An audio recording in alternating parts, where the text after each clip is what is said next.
In this video, I'm going to show you how to fix Metal not recording your entire desktop. So there's multiple reasons why this could be happening. The first thing that I recommend that you guys do is open up Metal, go to the left menu and press over here where it says settings. Once you're over here, go ahead and scroll all the way down until you see this section that says advanced, and we need to head over to our advanced settings.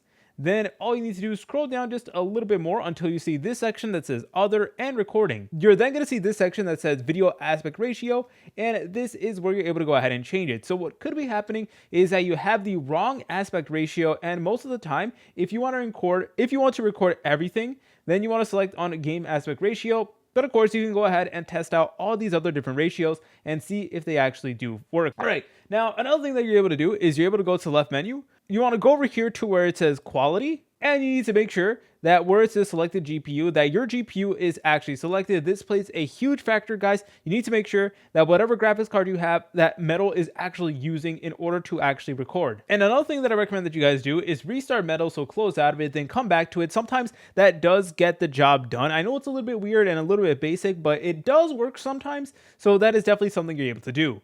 If you guys found this video helpful, make sure to leave a like and subscribe. I'll see you in the next video.